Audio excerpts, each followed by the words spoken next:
This is the Geeked Out Show, whether car collecting, toy investing. Geeked Out Show got the blessings, crazy.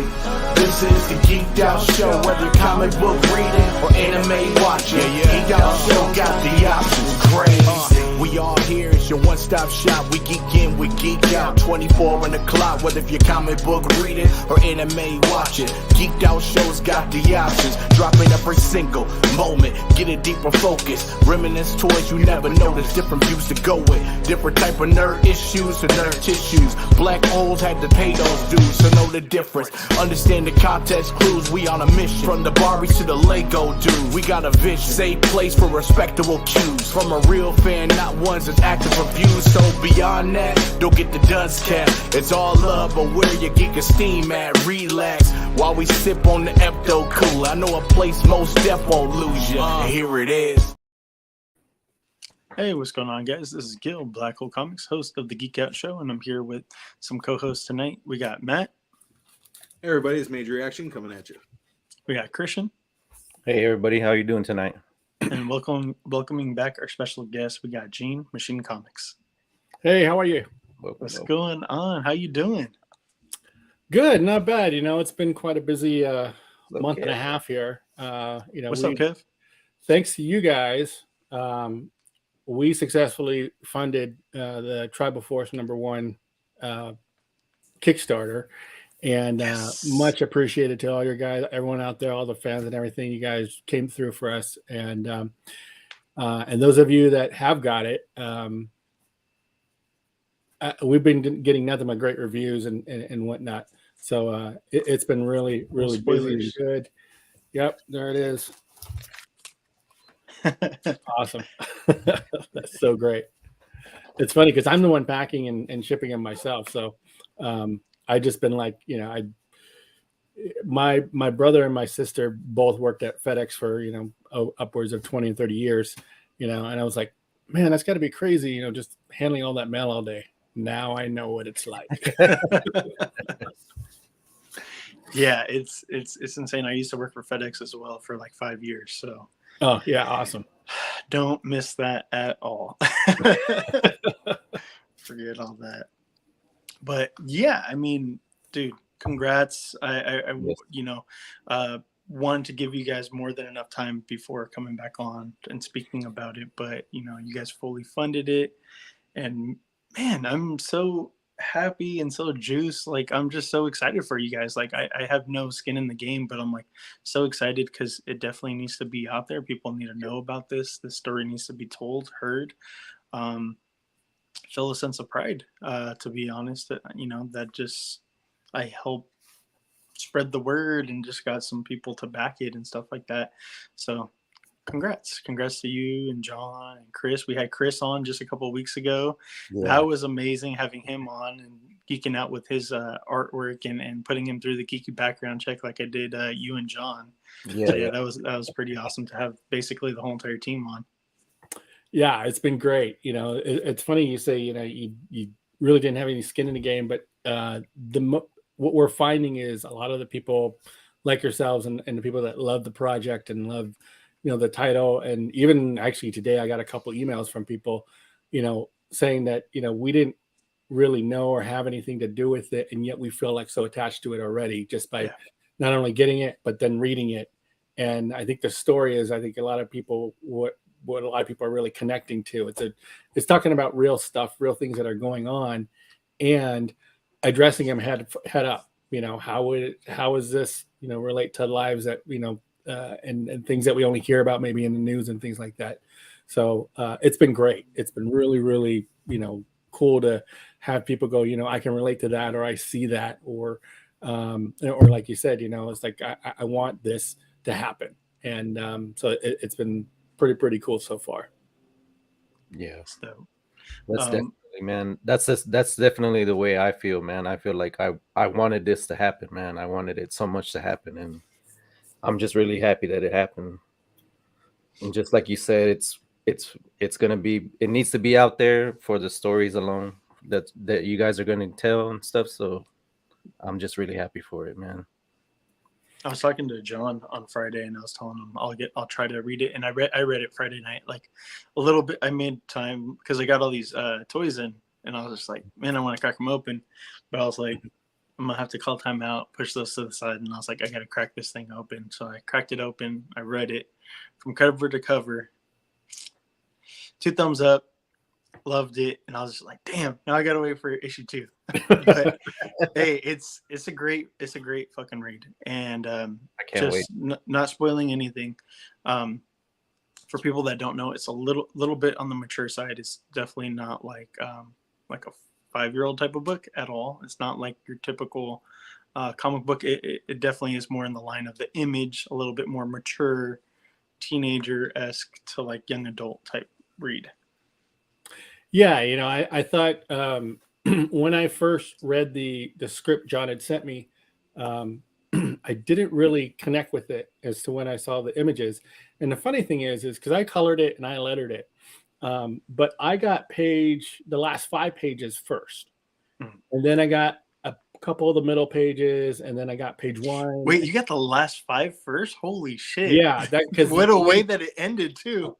Yeah, and so it didn't really make sense to me, Yeah. the way, because when the story was, because I was getting it in different, and the way our scheduling production worked, I was actually coloring way out of order, and then I had to go back and adjust some because the way John broke it down, it was like these really cool environments and scenes and everything. So I wanted them all to kind of have their own little voice and have their own atmosphere about them.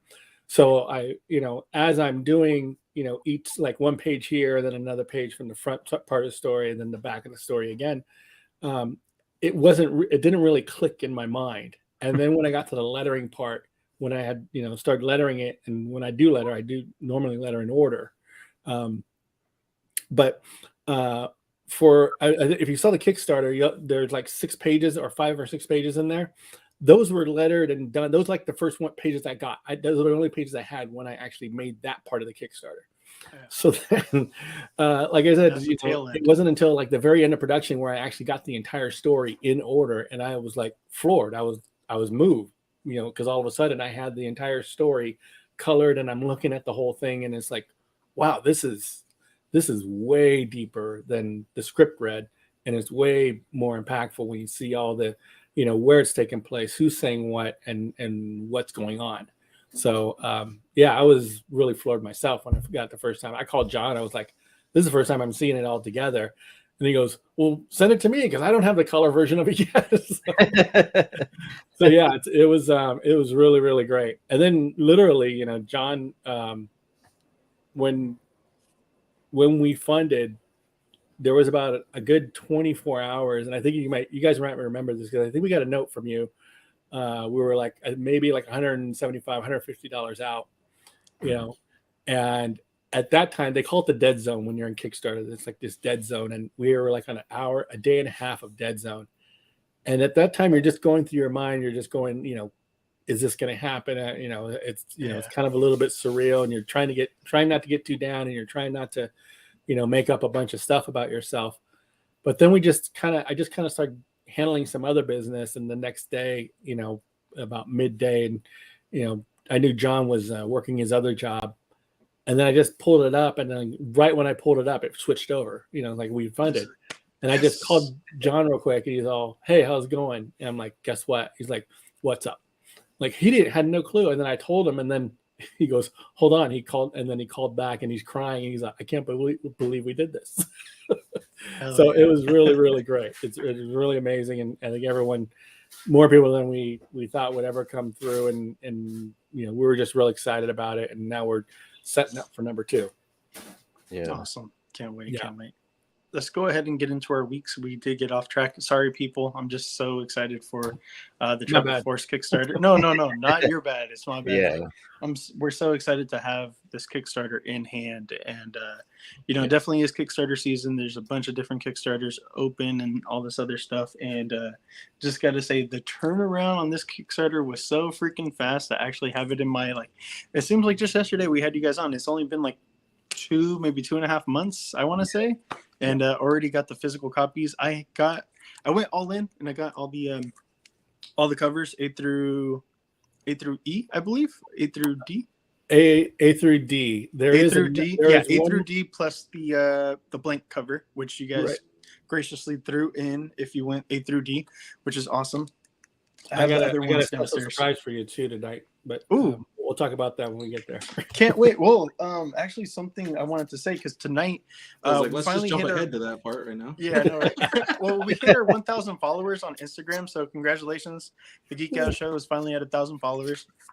I'm going to toss this in cover B, Oh wow. art by Chris Williams. So I'm going to toss this into the giveaway. Giveaway winner is going to get this. And Matt also announced that he's going to be tossing in a Black Panther Mezco into the winnings. So you get a cover of issue 1 of Tribal Force. Cover B, you get a Mezco Black Panther, NECA Goliath, SH Figaurts Vegeta, custom diorama done by Carver Customs, Legion Builder Goblin, the basic one, and then you also get a Amazon exclusive Cad Bane. 7 items, folks. Maybe possibly more coming. Yeah. I know that Seth said that he's going to throw some stuff in, but yeah, we'll put up details in a little bit on how you could win. So stay tuned for that. Let's start off with our weeks. Matt, how you been, bro? First off, thanks to everybody for helping us get to that 1,000 followers on Instagram. Definitely. Means a lot, and awesome that our YouTube's also growing at the same time, and the views have just gone up and up since we started, and it makes it really feel worth it, like being here for all these years and, devoting all our time on Sundays to doing this, it makes it feel like it's worth it. So definitely shout out to all you guys for, watching us and listening and, interacting with the Instagram and stuff. I know Gil has to deal with all that. So thanks for giving him, plenty to do over there.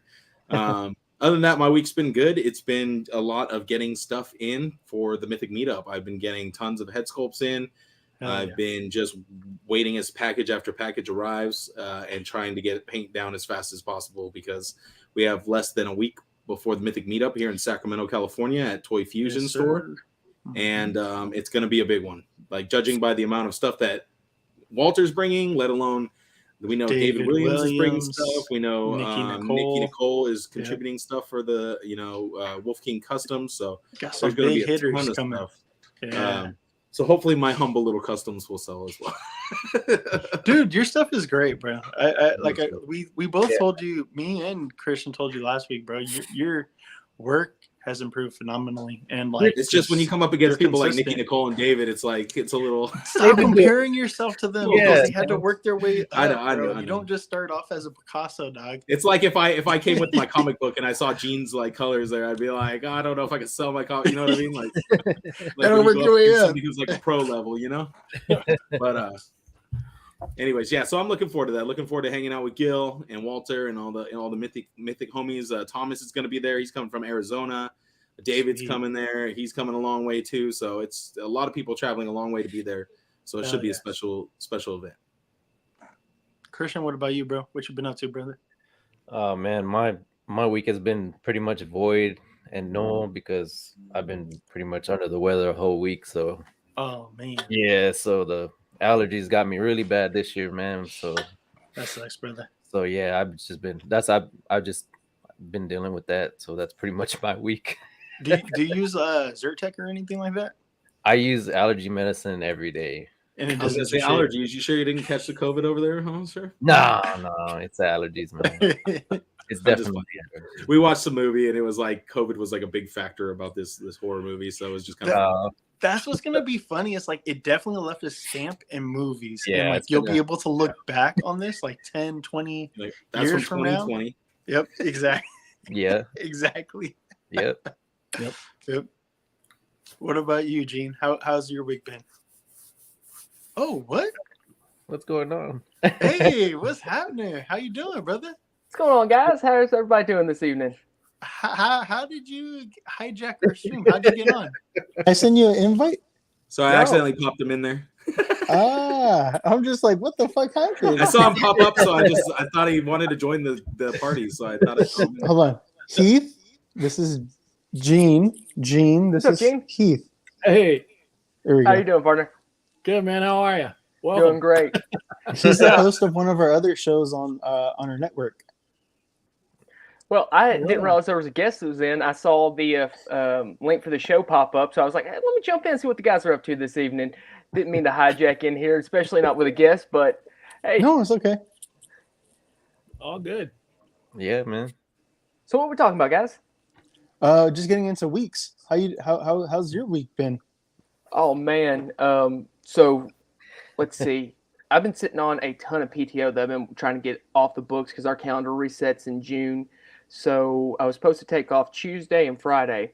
Well, something came up and they're like, hey, we need you to work on Tuesday, but we'll give you the rest of the week off. So I had from Wednesday till the 8th off. So it's been actually pretty fun. Been getting a lot done around the house already. Honey-do list. What's that? The honey-do list. Oh, yeah, and especially now the honey's actually in your guys' time zone. She's in a conference. She just landed in California. Oh, shit. About 4 hours ago. Sounds like while wifey's away, he's playing. Yeah. Absolutely. What else you been up to? Oh, man, just me and the boys and, unboxing a little Figuarts, and that's been about it. Honeydew list and trying to play with a few things that they hit the mailbox. That's funny. Gene, what about you, brother? Sorry, coming back. Oh no, all good. More the merrier, I say. Mailing, doing a lot of mailing. Trying to get. A lot of people don't realize when you do a Kickstarter. Some of them don't collect your mailing address until after it's complete, until after it's funded. Oh, wow. And so that's what they call a survey. So we send a survey out and actually you put your address there. And that's how we don't get your address until you fill out that survey.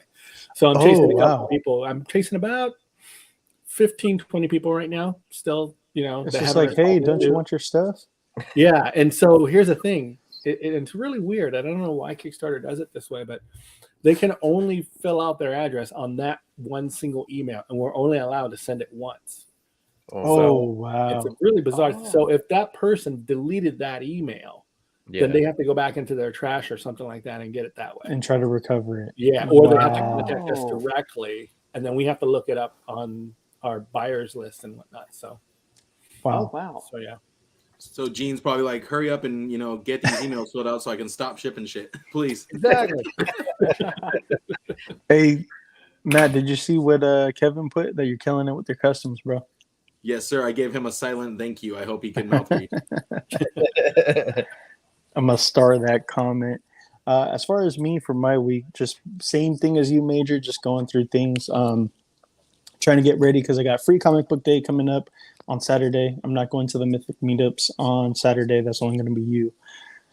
Of course, you're asking to come on Sunday, though. Yeah, I'll be there Sunday. If you want those figures, you better come down on Sunday.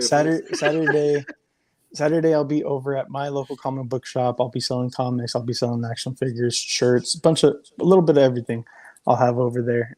So I'm going to be over at CFA between 12 and 5. And then, not sure, someone sounded like they just farted right now. Right into the mic. Wasn't me. Yeah, no, right. And then, Sunday will be the Mythic meetups with you. And then Walter, I was actually trying to schedule an interview for this Sunday, but I completely forgot about the Mythic meetup, so I got to reschedule that. And then me and the wife, we had our 13th anniversary last week that I completely forgot to talk about on the show. But yeah, 13 years. Been together for 13 long ass years. Yeah, congrats, man. Thank you. It's been fun. It's been a ride. So yeah, let's go ahead and get back into comics and refocus on that. Gene, you want to go ahead and start us off with comics? And you said that you did have something for us. Yeah, it's I did another interview, a written interview. It's going to be I'm part of the Comics Launch group that's with Tyler James Vogel. It's a Facebook group that he runs, and it's basically like an online workshop. And it is probably the most intense and detailed with all the templates that you can ever want as far as information, what to do, how to run a Kickstarter, and how to be successful in a Kickstarter. He has monthly calls that people come on for and everything. It's really great. I've been part of it for a few years now because I was originally going to do my own book with it, and then when I got the call 2 years ago from John then I shifted and went that direction. So I did an interview with that platform. But one of the things that they were talking about is the biggest moment that I kind of alluded to here was having that dead zone and not sure if it's going to take, because for some reason I had it in my mind, oh, this will fun in an hour, that'll be great, it's going to be awesome. I was so excited and everything, and going into the second day, it's like, okay, we did okay the first day, but then the second day was really slow, and then the third day maybe one person, the fourth day we had nobody. And that's when you start questioning everything about what you've been up to. It's like, man, I've been working my butt off for this thing and whatnot. And then we just kind of, I called John. I said, let's get our head down and just keep working it. Just keep working it. And all of a sudden, I think that was the time you guys called, and then we had another podcast call, and then somebody else called us for a phone interview, and people all of a sudden woke up. And it was really because we just kept focusing on getting it out there. We didn't rest back and sit back and say, okay, it's up to somebody else. If it was to be, it was up to us. And that was the biggest thing, that for 30 days, we had to be about it. And there were days you have to pace yourself too, because there's some days like you're really hitting it hard. And the other day it's just like, oh, okay, I got to go to here with my wife, and I got to go to here with the family. I got to go do this and handle it. And by the way, I also have to, figure out how to pay rent at my studio and all this other stuff. So there's, there's a commitment, and you got to make yourself incredibly bigger, for 30 days, and then at the end of it, you realize you can have it all. You can make comics, you can market your comics, you can, have them funded and, and really work it. So that was probably the biggest thing. But I did something really cool came up when you were talking about, you ordered covers A through D. Mm-hmm. The E cover is the sketch cover, and there's actually one more cover, and there's only 100 of these, and it's really fascinating. So in the middle of our and this didn't happen until the middle of our Kickstarter, we got a call from Presidio Comics in Tucson. Mm-hmm. And John is a friend of John's, and she said, you make me a special cover, and I'll order 100 from you, and I'll have John over for a signing, and it'll be great. I said, and I called John, and he said, okay, yeah, sure. Well, we were in the middle of a Kickstarter. Chris was already on something else, and we didn't know what to do. So I'm like, hey, you know what? We need to find a cover. We need to figure it out, And so then I started looking through, because I have access. Chris and Jake Eisenberg, they said these guys are pros. I mean, Chris Williams, you had him on a couple weeks ago. Total pros. They set up a folder online, and they had a lot of sketch work in there, a lot of like just random sketch work. So I found a sketch. I think it's probably one of Chris's first redesigns of Thunderbird. Mm-hmm. And because the original Thunderbird is a little different. I think Chris just brought him up to date, and but it was really great. And I called up Chris. I said, ink this, and he's all, really? I'm like, yeah, ink it. And then we actually sent it to his regular colorist, Gat, to color. And so I have one of these, but this one isn't mine. This is the new cover. Oh, that is beautiful. Yeah. Wow. So there's only 100 of these, and they're going to be on sale at Presidio Comics I think we're going to do it right after number 2 comes out. Mm-hmm. But they'll have the exclusive on this cover, and it's, that came off a pencil sketch. That's how cool Chris. Yeah, Chris fucking kills it. Chris kills it every time. Man. Nobody has seen that at all. John's the only other person. John and Chris are the only person that have seen this thing here. So that's awesome. But I want to share it with you guys, because you guys have been so kind to us and everything. And, appreciate it. I'm going to recount, because last I checked, there was like 104 in the box, and maybe I can squeeze some out. So we'll see. But yeah, so we're when I saw it, I'm like, wow, that works. So now, like every other day, I'm like looking back into this folder, going, wonder what other sketches he has in there. Yeah, no, his artwork is super impressive. You guys nailed some good artists. Yeah, that's for sure. Yeah. Can't wait till we get the action figure line going, huh? Yeah, I'm excited. You were telling me about these guys that the Four Horsemen. Yeah, I'm very interested to get their contact information. We actually had some prototypes done with some figures. In fact, I have one right here. I don't know if you can see this one, but it's kind of blurry there. Let me see. You could kind of see it, but it's kind of like whited out from the light. Let's see. There we go. It's hard to pick up the all white. Yeah. You kind of make it out, but it's like details are kind of getting blurred out. This is one of the Bones character from the Downtown book that I write. He's one of the graffiti guys that lives in the graffiti world. And they're basically a bunch of, Cholo Bones characters that so basically after a lowrider passes away, De La Muerte turns them into a little Bones character in the graffiti world. And they're kind of like the posse in that world. That's dope. Yeah, and so it's kind of like the homies, but in graffiti bone, they're all just skeletons. That's where my head went. Like I was like, oh, kind of like homies. Yeah, kind of like homies. Yeah. So one of them, we're all painting them up.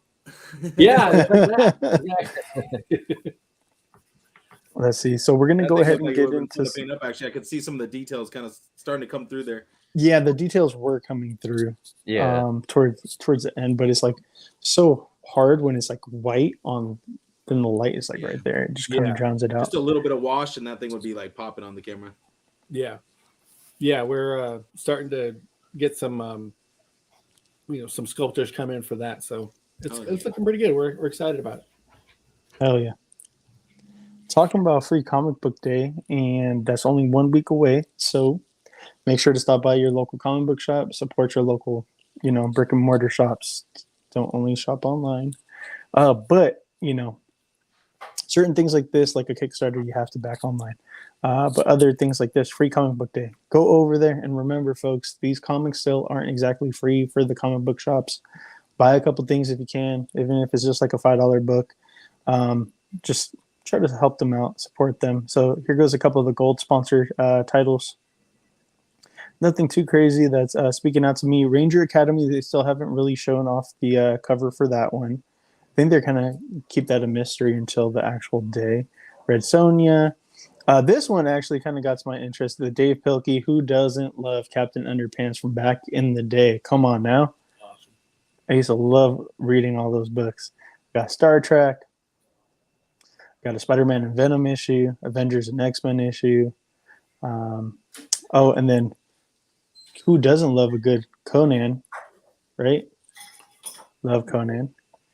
Then we got dude, I'm checking out that Rooster Fighter. What's that all about? That looks insane. Rooster Fighter, where's that at? Yeah, that right next to the Conan. What the hell is that? Is that what? Not Final Art. I don't know. Chojin X? Oh, Chojin X / Rooster Fighter. Of course you would pick up on the Rooster. Yeah. Silver titles. Got some Fright Night. Koto Kotura. Star Wars. Garbage Pail Kids versus Madballs. All right. Going back in the day to the 80s. Got some TMNT goodness there. Spider-Man Kids. Marvel Voices. This is always like a good read. I love that because they usually give writers of color their chance to talk about some of their favorite artists. I mean their favorite comic characters. That's why I love the voice issues. Got some Smurfs. I Am Steen. Shadow Man. Street Fighter. Who doesn't love a good Street Fighter? Animal Crossing. And yeah, that's all your titles right there. It's about 40-something books, if I'm not mistaken. And each shop is different. Some shops allow you to get 3. Some allow you to get 4. I think one usually allows people to get 5 titles while supplies last. So anything stick out to you guys in particular? That Conan cover was killer. I can't wait. I'm just going to go ahead and try and track that down. That thing's awesome. Yeah. It looked very good. I would say definitely check it out if you guys can. I was gonna say I've been on a Ranger kick since Once and Always came out, so the Ranger Academy looked interesting. Yeah, definitely. What If, they're kind of doing a volume 2 because last year they did do a comeback to What If. They're doing a volume 2 that's going to be a more darker, more mature storytelling. So they're going to start off with the Spider-Gwen, Venom, Loki, and Moon Knight. So stay tuned for those. They haven't announced exactly what the stories are, but those are going to be coming out in June of this year. Marvel Comics. Son of Origins. This is not really like anything too crazy. It was just mainly the cover. Oh shit, that I wanted to show off here. Come on, look at that. It's dogs. That's cool. That reminds me of that Stray Dogs comic. Yeah, so like the comic was like mocking the like horror VHS style, like, you know, covers. This is like a super. This is a super stuffed issue. It's so they're not dogs. They're definitely not dogs. It is just like an awesome variant cover. I was gonna pick it up just simply because of the art, but it is a retelling of like basically most of their number ones of Doctor Strange. What you call it? Iron Man, Hulk. Yeah, for sure. Thor and Daredevil. It's going to be a super stuffed issue. I think they said it's going to be about 107 pages, and it's going to be $8 retail. But I was just like, man, the fact that they have them all as dogs, I was like, I can't pass that up. I want that. I just want it for my own personal collection. I would probably at least buy one issue of them actually all as dogs. If they actually did. They actually not necessarily all dogs, but if they're all different animal Avengers, I think I would actually like read a couple issues of that. Well, they've done that before in the past, but yeah, I'm sure. I know. I mean, Spider-Ham, he has like all the super pets and all that shit too. So, and this is right here for you, buddy. You were talking about Power Rangers. Amy Jo Johnson, she did announce that she's been working with Boom Studios to tell her own little tale about Power Rangers and give her own little take on it. So they're gonna let her do like a Elseworld non-canonical type of thing where she's going to be the writer of the issue. I'm not sure how many issues she's getting. I don't know if it's going to be an ongoing series or a short series. They didn't say any of those specifics. They just started going into like how come she wasn't in Once and Always and all this other shit. And I was just like, oh, that's insignificant. It doesn't really matter. I just wish they gave more details, but they said that's going to be coming around June to July of this year, issue number 1. So they said after Ranger Academy, it should be dropping. So what's up, Augie?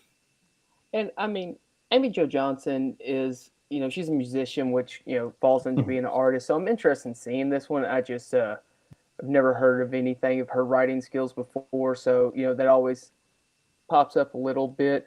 So should be interesting. Oh, absolutely. I don't know why you called out just Heath on that. I'm pretty sure we all had a crush on Amy Jo Johnson at one point. No.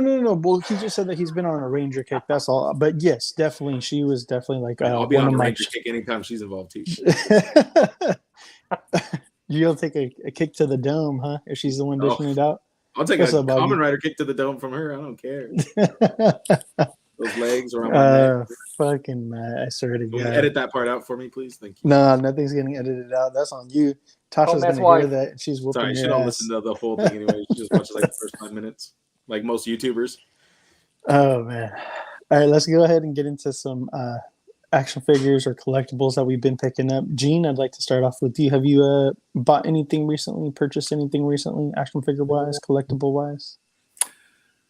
I've actually been doing a lot of investigating on the production side because, people have been asking about Tribal Force. People have been asking about Downtown. And we're actually talking to a couple of the graffiti paint companies right now for different side projects and things like that. The next issue of Downtown 2 and 3, it's going to be a double issue. So they're probably going to come out within weeks of each other. 2-part story, but you'll be able to, they're going to be places where you can scan with your phone and it'll actually take you to the map in downtown Santa Ana, because downtown Santa Ana. Oh shit, that's awesome. Right down where that's where my studio is. Yeah. But the backdrop of downtown is downtown Santa Ana. So you'll be able to look at a building in the comic and then scan it, and then you'll go there and you'll be able to see some augmented reality You'll see some of the big giant graffiti coming to life that's on the walls and stuff like that, and some of the landmarks that are in the, they'll lead you exactly to where it is. So talk about next level interactive. Yeah, I guess we'll be stopping by your place next time we're in the area then. For real. Yeah. Yeah, come on down. But yeah, so I'm actually looking at, okay, what is a 3D printer going to cost me? What is a 3D, and then, okay, I'm coloring, lettering, publishing, also the janitor of the place, but then who's going to paint these and who's going to, I can design the packaging. So when it comes to action figures, it's funny too, because this weekend, coming up weekend, I'm headed to North Carolina for my son's graduation from college. Congrats. Was just cleaning out a lot of the things in his room because we have guests coming over, and I had to take all of his action figures off the shelf, So I just came from a box of like, probably about 70 original Spawn, action figures, that have just been sitting there. They're mine, but then he took them, and then so. I hope somebody's been dusting those things, because damn, those ones collect dust. They do. It's crazy. Those old McFarlane's, like, dust is just it's like a dust magnet. They're magnets. Yeah, for real. They're not ionized. So all of a sudden, everything it's like a magnet. It's crazy. It's funny you say that, because I'm like, I look at my hands. Like, what am I going to do with these things? So yeah, so we're I'm in the middle of just figuring out, okay, do I want to make this? How much time is it going to be? What's the production going to be? Is it going to be worth it for us? So we had a demo at WonderCon of one of our characters, and people really liked it. Got a lot of good feedback on it. So I think we're going to probably have some for San Diego. So we'll see. We're crossing our fingers on that. I think all of us would be stoked to see an action figure, just anything, honestly. One character, two characters, a whole wave. That'd be dope. Yeah. We're really looking forward to it, especially like, when the 25 years ago, when we had the original Tribal Force, we actually had it for San Diego. But one of the guys in my studio at that time we had a studio called Guerrilla Graphics, and we did a lot of really cool stuff. But one guy was a sculptor, and he actually sculpted a little bighorn. And it was about 12 inches tall, and it was killer. I mean, it was killer. And I would kill to have that thing today. I know his name's Brian Jameson, and he's one of the most prolific artists I've worked with. He's really, really cool guy. But he's off doing other stuff now, so I haven't seen him in years. But man, I would love to have that little bighorn right now. It was really, really awesome. That was before the time. That was before the days of, collectible statues and things like that. It was like everything was just a one-off. So he did this one-off little bighorn, and it was really, really awesome. Well, I'm hoping that we could get. I'll ask around, and I'll get the information for Horseman for you. And that'd be gret. I would love to figure something out. That'd be awesome. Yeah, we kind of have like a direct link. Just a little bit. Heath, I know you got some stuff. What'd you get, bud? SH Figaurts, Kamen Rider geekz, great figure. It's weird that looks amazing.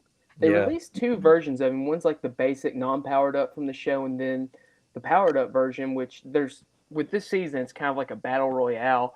And there's all these different adds to their drivers. So, like, the suits are changing like crazy. But I just thought it was really crazy that the basic form was more expensive than the boost form. So I'm like, okay, this one's all black with just the mask. And this one's got, at least a couple power-ups to it. So I was happy to get that one.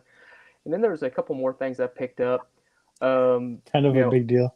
Yeah, that's really taken over. But the new Marvel Legends Ultimate Captain America has been pretty fun. Moves well. And yeah, I think I picked up the new Rocket Raccoon from Guardians of the Galaxy 3, but it's not even open, so I can't say anything on that one. I love Rocket. It's a fun character. Who doesn't love some Rocket? Yeah, but geekz has been the main one that I've been messing around with. So Awesome. the funny thing that you mentioned, Heath, was that the boosted form was cheaper than the base form, and that's kind of actually how Kamen Rider tends to go.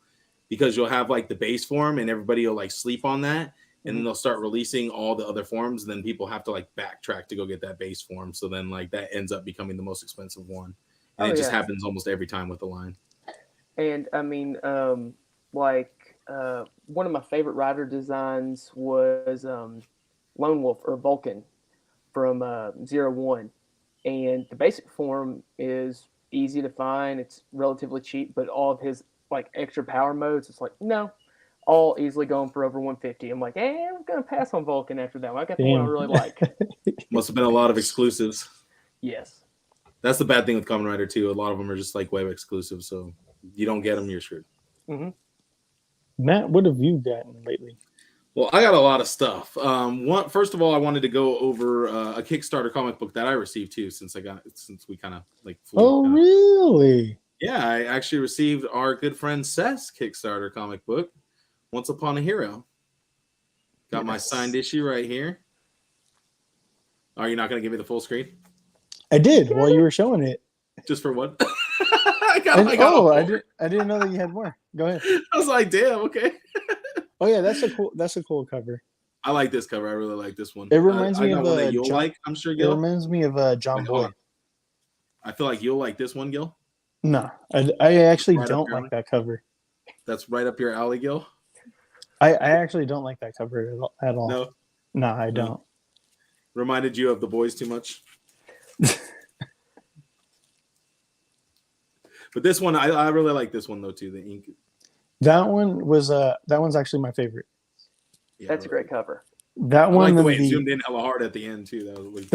That one, then the other one reminds me of John Boy, and those two were my favorite. Yeah, no, they're pretty. Yeah, I like those covers. And then I got a ton of Mythic Legions. Sorry, go ahead, Heath. My bad. Oh, I'm sorry. The bad thing is I backed the Kickstarter for 2 books, and I know I clicked and I picked the ones I liked, and I added in there, and Seth messaged me, and I was like, I know I wanted the basic cover. I couldn't remember what the second one was, so I didn't want to throw off his counts for anything. I was like, so just send me whatever cover you have available left after that one. And I'm like, man, I can't believe I backed and I couldn't remember it because I like all of them. I think he has a couple extras for everything, but yeah. But Matt being dirty over there, talking about, you know what you're talking about. Anyways, can't say it, but yeah. What else you get, bro? Yeah, you're the only one being dirty. I wasn't what? You're being dirty. That's not dirty. That's I got dirty. all my War of the Aether Blade stuff, so I didn't get in on the Kickstarter for these figures or the pre-order, but I was able to scoop some people's orders that they dropped on Big Bad Toy Store while watching the Legion's Lounge podcast. So I was able to scoop up a female orc. My lady was actually impressed by how many heads these came with, so you know. Yeah, it's a crazy amount, dude. It's like 5 each, right? 4 for these because they're not the founders. Oh, they're not the bonus ones. She's like, oh, how do you get those? I was like, oh, well, I had to actually back the Kickstarter. This one's like my favorite set so far. Well, they had a couple of the bonus ones, but they got sold hella fast. Yeah, of course. I mean, I was like lucky to get what I got, to be honest with you. Nice. This thing. Just the shields alone weigh like 5 pounds, right, Gil? Yeah, they're big. They're fucking huge. There's more. Cylonian Guard, nice. That's a great one. That's a standout figure. I know this thing is gonna. If you didn't get more than a couple of these, you better get a couple of these because I need to get a couple more. That guy looks awesome. I missed him, but I'm gonna get him at Legion's Con if he's available there. Of course. Gotta get him, dude. Sorry, I know. I told you it's a lot. I told you guys. Dubon, that's a great one. And he actually looks blue in my camera. Look at that. Is it blue or green? I was bragging about that earlier too. And then I got Azar. Nice. I need to get Azar too. I missed out on him. I wish they would have gave him the cloth goods skirt. Yeah, that would have been nice, but I could always steal Artemis's. Yeah. Okay, and I got a couple other things I just want to show off really quick. Jeez, come on, Matt. Just things I've been working on. That's all. Pumpkinhead. So I'll have some of these for sale at the Mythic meetup as well. I really That like one's this one. that one's hard to see because of how dark it is. It's just dark. I got to go through and Yeah. do some highlighting and stuff, whatnot, obviously. But yeah, Has that's it for anybody me. seen Christian, what'd you pick Wishmaster? up? I do It almost get looks like it. No, Wishmaster I was kind of going for vibes like a from bearded devil, like a Yeah. D&D bearded devil. That's what I was thinking at first, but for some reason, when you held it up right there, it just made me think of Wishmaster, which, I mean, crazy movie. I'll go next, and You can see that. I also got the 2-pack in. I got mine the other day. So it's a great figure. I don't own the originals, so pretty dope. I do got to say their shields are really big and kind of clunky, kind of get in the way, kind of throw off the weight of these figures. So I sport them without the shields. Got, don't know if you can make that out. Vegeta. It's not coming out the best. But yeah, this is from Tonson Art Toys. It's a third party. They did a bunch of different forms and versions. They did the purple, blue, red, base form, and Super Saiyan yellow. They did a variety, like 6. It's like a 6-pack, man. You get the head, plus you get a ball peg to change out. So you could just swap the ball peg. So if it's the head proper, no modifications needed, no nothing, just swap it out. And then, yeah, you get the 6 different faceplates. One of them is like sunken in. It looks like he got punched. So that's pretty awesome and pretty expressive. And the new heat, the new hotness, the new Chainsaw Man. This thing is awesome, phenomenal, and easily going to be on my top 10 action figures of the year for sure. This thing's fucking, it moves like butter. What was Amy? Ami. Did you get through Amy? Yeah. Lucky. Yeah. Yeah. I'm still waiting for other stuff to come in. To wait. Yeah. I unfortunately I missed out on Sukuna on Ami. So yeah, I know what you're talking about. So yeah, he comes with the 2 different faceplates. So it's this one with the mouth open and the tongue you could move around and stuff like that. And if you wanted to, you could even like pop out the tongue if you wanted to. Then the other one is just like closed mouth, where the teeth are just grinning, and there's no tongue. But yeah, you just go over here. That's the only gripe that I would have with the figure, is that the face actually pops off fairly easily. But yeah, other than that, it's a pretty solid fucking figure. What about you, Christian? I only got one thing. I picked up this Gundam Universe. It's a Target exclusive. Let's see. Let's give you the full. Oh, nope, wrong person. Wrong person. Hold on. There we go. So, yeah. Nice. That's nice. Which Gundam is that one? Hold on, because I'm not. It's like RX-78. It's not though. It's the G3 RX-78-3. Yeah. Okay. There we go. I was like, it's not 78. It's like a repaint of that. So I knew that it was one of the. Does it come with the stand? Do they pack it in with the stand now, or did you? They don't. Oh.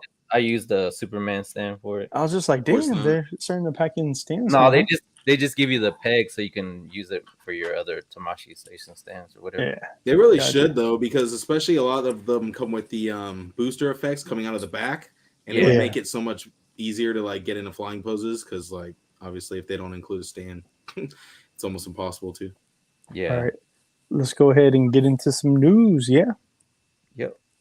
All right. Yep, I'm down. Let's do it. Let's see what pops up first.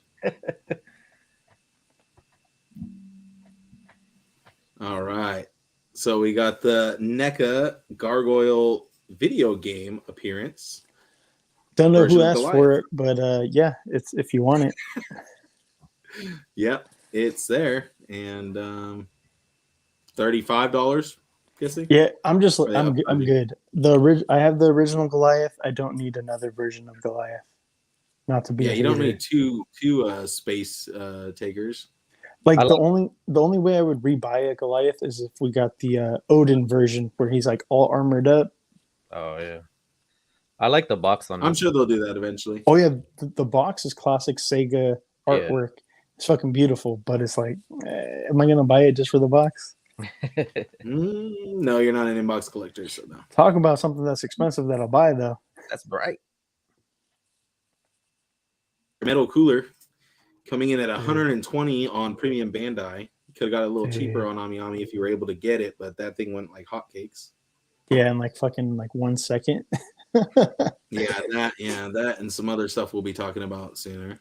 We weren't even sure if this was real. He comes with the regenerating arm. Yes. You didn't think it was real? Yeah. They said they put something out that they never put out. So yeah, I just thought that it was like almost like fan made because they actually pulled it. They posted it, then they pulled it down. Oh. So only like basically everybody but Bandai was talking about it and promoting it. And so I was like, is this real? And then they were like, oh fuck, we fucked up. We announced it too early. Let's announce it again. So yeah. So someone went through the drafts and published something before it was supposed to be published. And now we have to get it. Yeah. But I feel like it. I don't think it was not meant to be because something we'll talk about later. I know that Heath had something to say about this. Here we have the Hiya Toys Exquisite Super Series. Go ahead, say what you want to say, Heath. Hey, the accessories, the actual detailing to the armor, all looks great. This is classic Judge Dredd. I've loved the Judge Dredd character since I saw the Sylvester Stallone movie back in the day. Picked up many comics back in the late 90s and early 2000s. I love the Carl Urban movie. That looks like a GIMP undersuit, though. Like, I had a feeling you were going to go there. If you look at it, like, so you guys know I'm not a soft good fan. Zippers are really hard to do because of the reality of doing a zipper in 1/12 scale. It's got too big of a zipper, and then like it looks like a wetsuit, which just doesn't look right to my brain. But I love it looks like it's wet too. Yeah, but I love the fact they went with the classic colors of the green. I think that's great. I love the face options you have here. Yeah, but I couldn't unsee that after I had that terrible thought earlier. And this price point is at $90 too, by the way, guys. Not a bad price. Huh? Not a bad price. Is it just it's not a terrible price at all. Is this the first comic Dredd we've gone with multiple faces? I think we've only ever gotten a 6-inch with one head before. Yes. 3A and wait. Mesco I thought Mesco had different switch out bottom things, no? I don't think so because earlier I was listening to somebody and they said that they didn't have that many face options. Maybe he only had one more. I have the Dredd. I can't remember if he came with 2 heads or not. He might have, but I don't remember. So 4 different options right here. Yeah. I'm kind of the same as Heath. Like I like it, but I'm questioning that pleather suit, how long it's gonna last or how many times you're gonna be able to be messing with it. But I mean, other than my that, Mezco is starting to break down already. Yeah. Oh, really? So the thing about with this being Hiya and this also being announced, can we get the 95, Stallone version of it? Oh yeah. I'm like, can we do a little mix and match in here? So also from the Exquisite Super series, we have Rambo from First Blood Part 2. Bro, he got a bunch of shit. I'm just saying, the arsenal. Yeah, no, it comes with a lot of cool accessories. The faces are a little iffy. I was gonna say, the eyes is where it kind of throws it off for me. Well, this one's money. That one's good. It's the other two. Kind of. It's the one on the left for sure, though. The one on the left of the eyes. Zoom into the eyes. Not the screaming one, the other one. The screaming one. I can't zoom in anymore. Man. That's the most. If you look closer at that left one, the eyes just look a little off. Yeah. It looks like I painted the eyes basically. It look weird. I like the other one though too. The one aren't they putting out the one that he has the poncho too? Oh, is that a thing? I wasn't sure. Yeah, I know they did the First Blood Rambo, so maybe that was with him. Oh, it's a Big Bad exclusive, you said? I think that one's Big Bad. I think this is generally released. I'm a little new to the whole Hiya Toys things. Yeah. But I think the poncho version is Big Bad. Okay. Ooh. This is a 3 3/4 inch one. It's not this is the a 6 Exquisite inch mini series. Yeah. This is coming in at $20 for 3 3/4 inch. Yeah, I thought this was kind of cool. He comes with a sledgehammer and a chainsaw. that he does. I just thought that I was like, dude, this looks fucking awesome. I was about to say, can you do Leatherface without a chainsaw though? I mean, yeah, this looks great. The only thing that bothers me is those weird gauntlets he's wearing. I don't remember that being a thing, but They usually do like their own interpretation though, dude. They don't do an exact. True. He kind of has like a Michael Myers mask going on too, where the hair is going like back, like slick back. Yeah. Is this from the recent movie or? I thought the gauntlets was from that the what was it 04-05 movie? Maybe I could be wrong. Oh, is this from the remake with Jessica Biel? I want to say Oh, that's what that maybe. reminds me of. I haven't seen that since I was in high school. I saw it like opening weekend, and I was like, no, the original's good enough. I only remember Jessica Biel from that movie, so don't ask me. Everybody remembers only her. So, yeah. AOA This is Toto here. one of my favorite reveals. I gotta say, out of the whole entire weekend, this is one of my favorites. We need him. Besto Friendo. Yeah, Besto Friendo. We're finally getting him. And Toto. people are just worried that he's not going to be sized right. And very fair concern because typically SH Figaurts doesn't really care about scale unless it's for like Dragon Ball Z. You know? But dude, like, I mean, look at him. He's fucking ripped compared to like. He looks like they got the visually musculature. Yeah. Scale is where it's going to matter the most, I think. Well, I doubt that they're gonna give us a fucking 8-inch Toto, like because he's like 8 foot fucking tall. Have we seen any faces for him yet either? No, we've literally only gotten. We need the crying face. They need the crying face. We need all his different expressions because if they don't do that, then Figma's gonna have to do it, and we don't want to do that. I wonder if they're gonna do a thing like of a clap, like where it's like two Yeah. hands sculpted together. So we're not gonna have. I don't even think you need this hand sculpted together. He's gonna be posable enough with those butterfly joints that you can do that pose automatically. Oh, I'm just wondering, just because they did that for Megumi, you know? Yeah, true, but that's like his little This right here. SH This has me Figaurts pumped. Ultraman From the Ultramans. Netflix series. Yeah. All these different versions. So I already have this version. I need all the other versions now. I need Ace. I need Taro. I need Jack. I need Zafi. Yeah, in version 7. I like that they just call that one version 7. He doesn't have like an actual designated name. It's like, you're the guy with the sword. Let's just call you version 7. Jack is my favorite. That's my favorite suit. That's a big man as Ultraman, you know? It's like Hulkbuster. Basically. Let's see. All right. Across the Spider-Verse. Look at the detail on that suit, dude. That's insane. Spider-Man 2099. Whoa. In a really wacky pose, though. I mean, that's the pose where he's like running up after Miles. It looks more like he's about to like slam dunk on some fools. Or that. It looks good. I like it. I don't know. That's just me. He's going in the paint. It looks better than the Marvel Legends version they've got coming out. Plus, absolutely. Yeah. And I mean that previous 2099 was just really undersized. So this is cool to see it nice and beefed up. Yeah. McFarlane must have heard us talking good about one of his bodies because he keeps reusing it now. And we got Captain Atom. From this doesn't look bad though, to be honest. No, but it's on that. It's on that Blue Beetle body again. That cord body. Cool. This was one of the wildest things that fucking Christian brought to my attention. I was like, what the fuck? I didn't know what it was at first, and then I was like, what is that? So hold on, just if nobody knows, this is so it's like a mechanized versions of like Mickey, Minnie, Donald, Daisy, Goofy, Pluto, and just some other things, and then they combine like Megazord style. And this is done by Soul of Shigoken. So this is easily going to be $400 to $500, if not. Yeah, probably about $400. The original was $350. The original. So this is just a re-release of a older figure with a new paint job. Okay. Oh, that's crazy. But I mean, because I was trying to look up this new one, and all I could find was the old one. The old one is called Chogatai King Robo Mickey and Friends.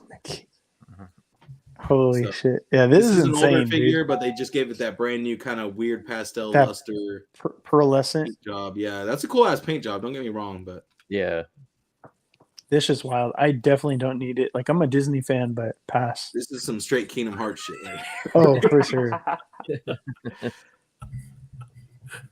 And then, oh my God, NECA went back about 10 years right here with this one. All I got to say is, like, I think that's their version and interpretation of fucking Electra. I don't know. The Raph looks good. Just the Karai looks fucking terrible, dude. The Raph looks cool. He reminds me of those old backpack turtles that transformed. Yeah. Yeah. Yeah, it just seems Karai like looks like Toy Biz Electra. I thought it was Spin Masters at first. I didn't think this was NECA. No, it's NECA. Yeah. Unfortunately, no, it's fine. Yeah. I didn't even care to look up any more details on that pack. My boy Jack. That. Any idea when these are releasing, or are they just showing us? No, they were just showing them off. Yeah. Well, because I know they've released quite a few of them in the past. I don't know if they're going to redo them. They've released 7, and that's all I know. I'm pretty sure, too. Oh, for real? I'm not sure. Well, I'm pretty sure a lot of those are older figures that they're just kind of reimagining for the anime. I know now. Jack has not. Yeah, I don't think I've ever seen Jack. I don't know if Ace has ever been one or not. But they have some older ones too, like Gilfire. And Gilfire's sick, dude. If they bring Gilfire in, he's dope. He has like a flaming head. He's not in the anime. I know, that's what I'm saying. But if they bring him into the animation, that'll be dope. Here we have the craziest SH Figaurts drop in recent years. I think this probably destroyed their website single-handedly. Oh, for sure. I'm only going to go off the prices that I have off Big Bad Toy Store because no one can order them off AmiAmi anymore. So. Yeah, they sold out literally like in seconds. Guts. Go ahead, Matt. What price point you got from? $100 on Big Bad Toy Store. Yeah, that's. And then Griffith is going to be released with the horse, which is a static horse, but it's going to be $150. I wish there was an option to get Griffith without the horse, to be honest. Just because I feel like at $150 is kind of overpriced just for a static horse, and it's something that I don't necessarily want. I want Griffith for $50. Yeah, I don't want it, and I'm like, I'm good off this. This kind of reminds me of the whole 3A blind cowboy thing, where you could buy the cowboy with or without the horse. I bought the horse, and it was literally a static piece of wood. So I was really whack. I was pretty pissed about that one. Can't remember if we talked about these or not. Oh, go ahead. I was just gonna say, if you go to the Bandai website, as it gets closer to the actual release date, they can. If you go to the SH Figaurts page, you can click on the figure, and it'll tell you where to buy it. So if it's still available for like Amazon and stuff like that, it'll take you directly to their link, so you can actually get their price versus the markup that you might see with other American retailers. So if you missed out on the Omni, that might be something to check in closer to the release date. Everybody's ready. Okay. Nice heads up there. Then you can cancel your Big Bad Toy Store order. Yeah, for real. And they're already expecting that, so now they're charging an NRD on some stuff. They're like, screw these fools. They keep dropping their shit. Like, let's start charging. So here we got the McFarlane Page Punchers. I thought we talked about these last week, but maybe I can't remember. Did we? My bad if we did. Maybe not. This is the Fighting the Frozen from the Fighting the Frozen series. I think we talked about it, but I didn't put up the image. I think that's what it was. Yeah, I just don't know if I made that joke last week that I wanted to make, so I'm just not going to make it here. Go ahead and make it again. No, it's good. Sure, it's time to chill. No. All right, we got some. This is a Target exclusive Rock action figure, WWE Ultimate. From like the 90s. Yeah, like the Attitude Era.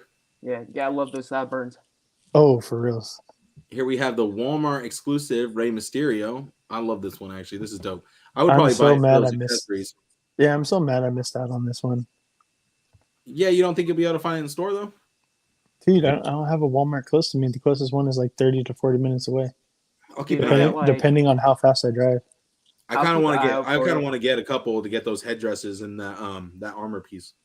Yeah. Because I think the Mattel are kind of big on the bigger side of the 6-inch scale, so they might kind of work with some other stuff. For sure. Make some Warrior Legions. Oh, I think he stepped away. Okay. Yeah, and he then disappeared. Latino he Heat. campaign. He passed out on the floor. Yeah.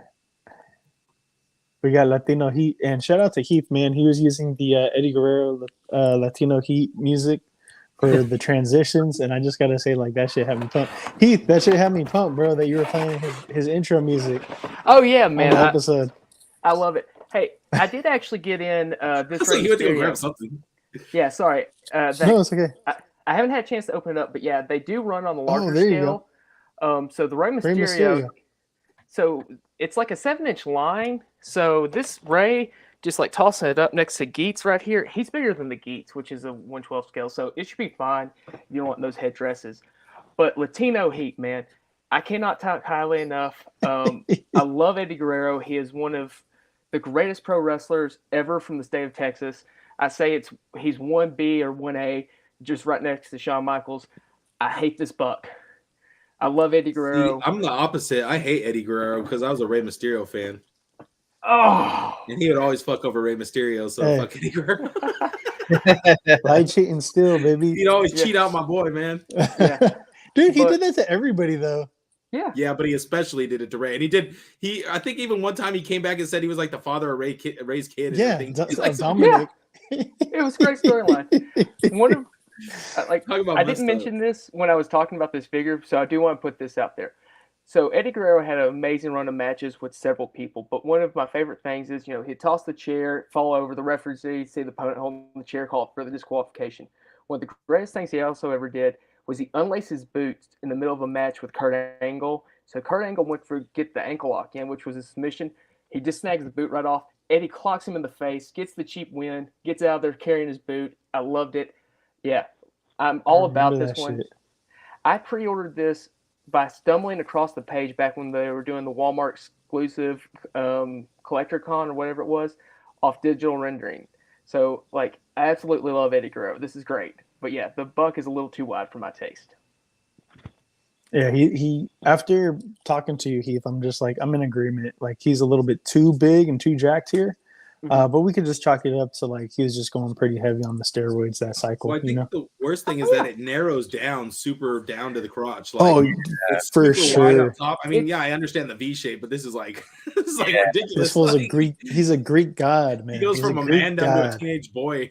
Oh yeah, I mean, and the thing about it was, especially at this time frame, Eddie was definitely rocking a little bit of love handle, so he didn't have that super V. He was wider, but he still had a little bit hanging over, and that's not to take away from Eddie, because like I said, I love the man. He was just amazing. But I just saw this, and I was like, huh, okay.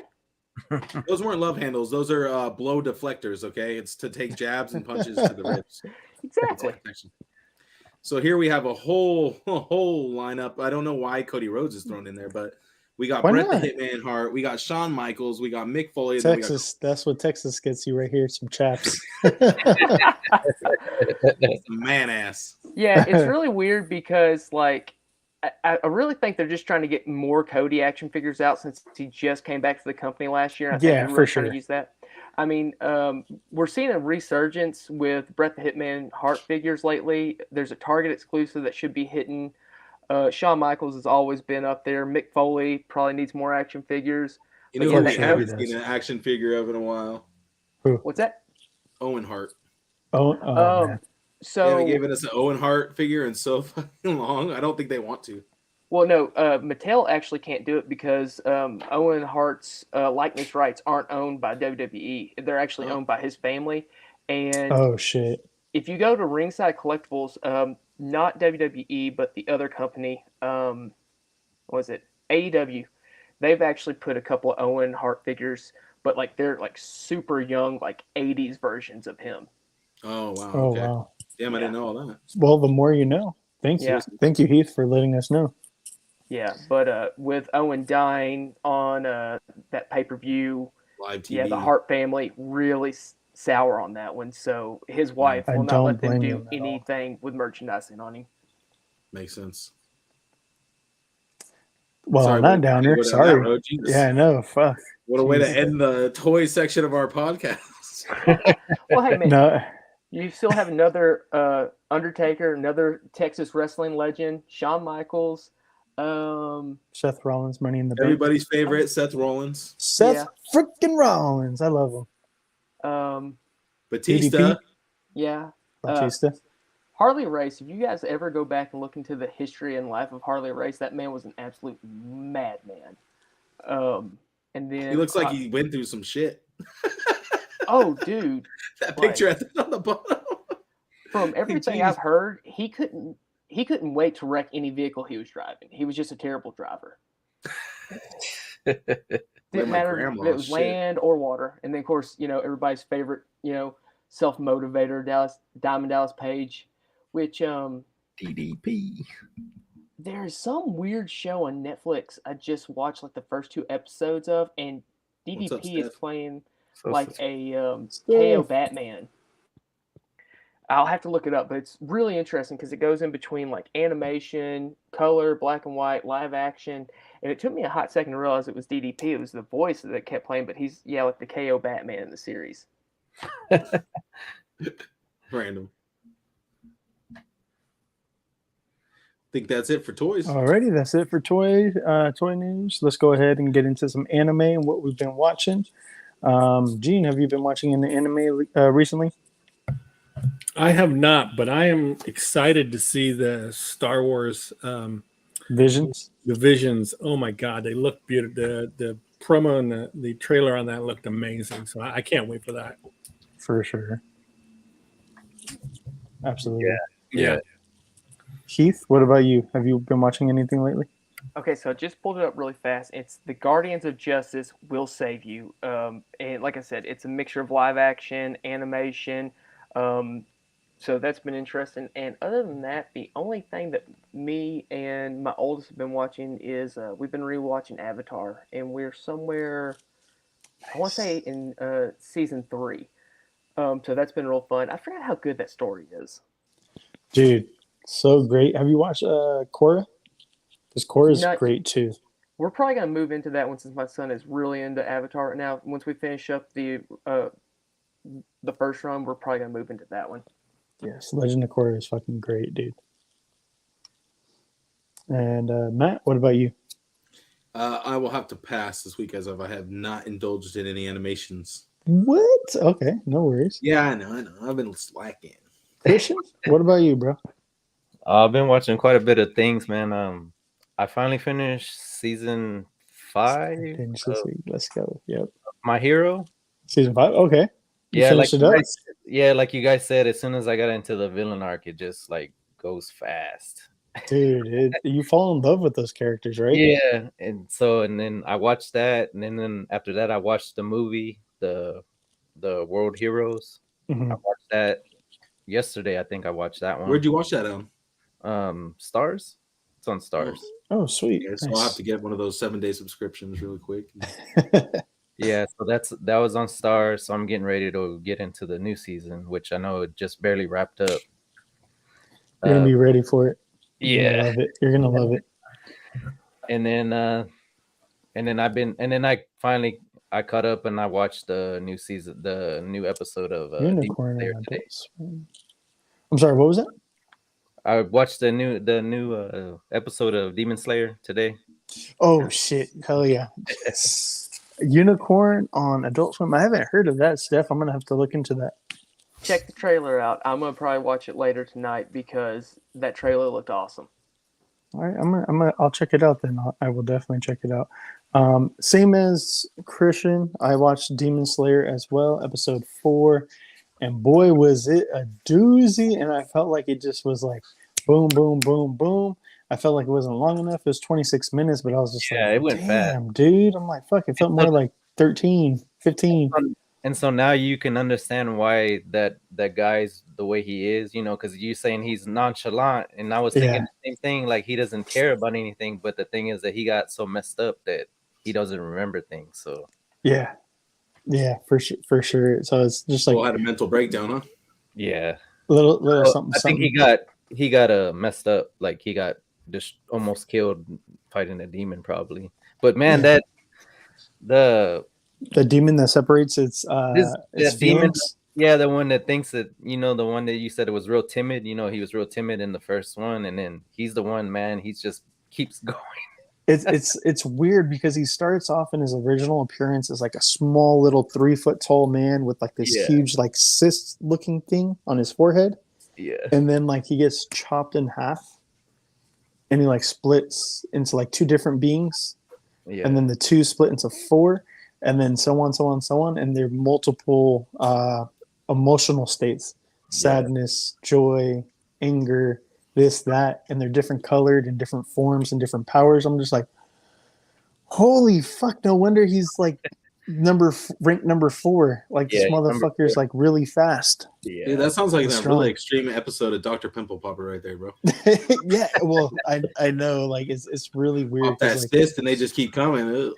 Yeah.